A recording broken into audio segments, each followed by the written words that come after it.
It's an exciting, if difficult, time for Australian basketball. By now, most of you have probably seen the ugliness as the Boomers' World Cup qualifier against the Philippines descended into a street brawl. You were actually calling it, Shane Hill. Seen anything like it? Nothing like it ever before in basketball, and probably not even Australian sport. Yep. And, you know, what transpired from this moment is scary. I mean, it's bad vision for not only our sport, but, you know, who does these sort of things? Well, exactly. Filipinos. Obviously, they're still angry about Pacquiao getting beaten by Jeff Horn. I think, it is phenomenal, and you'd think that there's some kind of barrier in modern-day sport, but this, as we say, it's basically criminal activity, and I guess there's some talk of legal action. Golding, who, as you see there, down on the bottom there, and is just jumped on by masses of people. Well, Golding had up to 10 players. Have a look. He's at the bottom of that. Yeah. There's security guards that are virtually just watching his players, you know, kick and punch him in the head.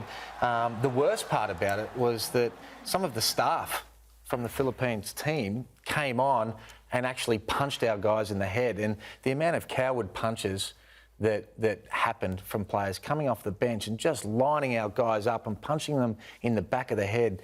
Scary stuff. Who were those people sitting off the end of the court? Were they just photographers, or were they team officials? I think the volunteers and photographers, a whole lot of everybody, but everyone got involved. And even when Nathan Sobey tried to get out of it, then another chair's thrown at him again for good measure. But we're lucky we're not sitting here talking about a tragedy. Well, indeed, this is Sobey vision here. You can see what goes on with him. There's the chair you speak about.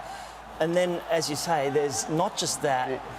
Kel, this is ugly. Well, Luke Longley comes over, the gentle giant of Australian basketball comes over, but this is a horrifying, this is a terrifying photo, isn't it, of Sobey, who they're holding his arm down with one, pinning his other arm at another player, and to see that it's terrifying. It must indeed rate as the most violent game of sport featuring an Australian team, as you said, in any sport. And how bizarre that in the Philippines an Australian team would have to change their hotel for fear of violence from the locals. Yet in Russia, for the soccer, everyone's safe, aren't they? You know what I mean? But the sanctions, I mean, will the Philippines as a team be sanctioned? Potentially. I mean, this hasn't happened before, so it's uncharted sort of territory right now. Yeah. But there's no doubt that the officials that came on the court, and we saw that vision, we've got a security guard holding one arm and then an official coming over and literally punching him right in the nose. I mean, that guy has to get life. That's assault. Yeah. Anywhere else, that's assault. That can't happen. And they've lost the trust of the rest of the world. Like, who wants to go and play in that environment again? Will the Boomers ever go there again, do you think? You wouldn't think so. I mean, it's unless they make early, a couple of late changes. Jeff Horn, Danny Green. But we've got to say as well, I mean, some of the actions of the Australians has to come into question. I mean, it was Kickett that obviously came through, and with that was a terrible high elbow in play. So if you did that in the AFL or you did that in the NRL, you'd get 8 weeks for this. But, I mean, that's a complete overreaction, and I think the argument out there is that... That's a UFC move right there, you know, the Aussies started the fight, Shane. No, they didn't start the fight, but he's really the only Aussie in my mind that acted poorly.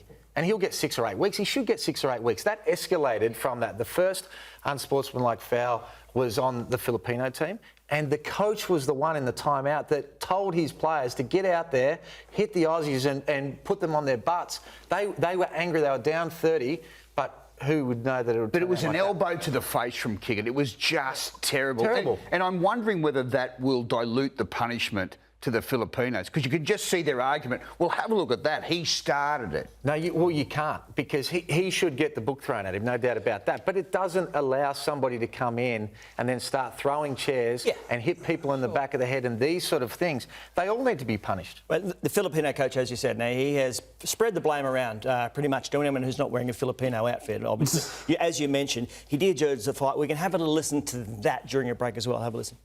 Get back on defense! Give up a foul early if you need to! Hit somebody! Put somebody on his ass! Come on! That's pretty clear. They followed his instructions. Yeah, that's right. But he's gone beyond that now, Shane, hasn't he? He said it was all to do with what happened with Daniel Kickett in the warm-up to the game. He claimed that he'd basically gone around elbowing 3 to 4 of his players. Now, there is vision of the warm-up, so we can see just exactly... come through. Just come through, exactly. Yeah, one of the Filipino players you can see will actually trip Kickett as he makes his way up to the halfway line.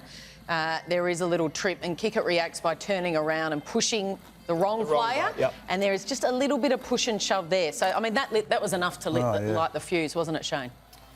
I mean, it's ridiculous, really. If he wants to blame the actions of his players on that after they've tripped kick it, I mean, that's disgraceful. They need to put their hand up. And the worst thing for me, as we were calling the game, is as this all started to quieten down and the referees went back into the rooms and worked out what was going to happen, they were taking selfies. And the crowd was cheering these guys. They were sticking their chest out like they were proud of what's going on. And at the other end, Dellavedova was so sombre. This is amazing, these images. This is them taking the selfie after it, saying, yep, remember we were here on this great night. That's extra. It's the most famous they'll ever be. Yeah. That basketball team. It is. And the guy in the grey is the one that popped Sobey in the face. Yeah. So he's not just a fan, he's part of the inner sanctum. And as you say, at the other end, Dellavedova, he looked completely shattered at the same time about what had happened. There he is there.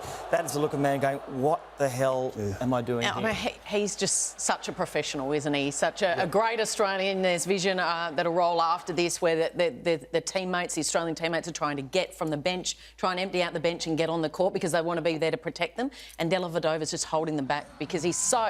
I mean, he's clever, he's smart, but he's saying that's going to make it worse. Yeah, he's done a great job. Mind you, the bloke who's being pinned under a chair and being beaten out of his head, where are you? And see, he's a much better man than me. And I respect that. That's discipline. And he's an NBA champion. He doesn't even need to be playing in this. He's so passionate about playing for Australia. But I couldn't hold myself back from getting out there. I agree. And Shane, just for the uninformed, what's the problem if the whole team runs out onto the court? So as soon as you cross that line, every player will be ejected. And potentially suspended. So that's why the rest of the Filipino team, not only did they run over the line, they came in throwing haymakers and punching the Australians in the back of the head. So there's big sanctions coming. Of course, the other big international name from the Australians is Thon Maker. And it's interesting, I have a look at him.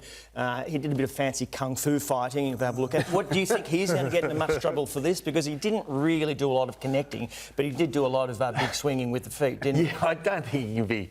Like, here he is. He comes in here, and then a player comes up from behind. He's really just holding him, and then a little sniper comes in. He turns around after he's hurdled somebody, throws a big kick. Well, he can't be in trouble for an air kick, surely. I don't think he'll get suspended, but he'll hide his own face out of embarrassment. I disagree with that a bit. I mean, I'm sure you're trying to protect your teammates and you can't imagine the fear that we're feeling, but as soon as you start going in and feet first kicking like that, I just think you look as bad as the Filipinos. It was a shocking look, wasn't it? But you wonder what the ramifications are for guys like Thon Maker and Dellavedova, the big NBA players. Will they still want to play, you reckon? Is there a chance that this could sour their commitment? Potentially they won't play in these sort of games in the Asian qualifications. We'd won our last 15 out of 16 games. Our NBL guys can get that done. When it gets to the World Cup, there's NBA guys playing from all around the world for all the countries. The security will be good, the professionalism so much better. Guys like Ben Simmons, this is an exciting time for Australian basketball. You know, all these NBA guys, a chance to be able to win a medal. So we've been tarnished for a night, which is really disappointing from a basketball perspective. What was interesting is that you probably thought after you called us all through that half an hour of amazing drama that you weren't going to have to be calling in more basketball, but it kept going. It kept going. Got to the ridiculous stage. It was like 5v2 at one point. It was crazy. We thought the game was going to end. We continued to get tweets, you know, people worrying about our welfare, and we were calling the game from Sydney. I thought they must have known something I didn't, and there was a whole lot of Filipinos waiting in the car park for us. I couldn't believe that they continued to play that game, and then ultimately the Filipino team just continued to foul, so there was only one player left, and as soon as it gets to one player, the game's finished.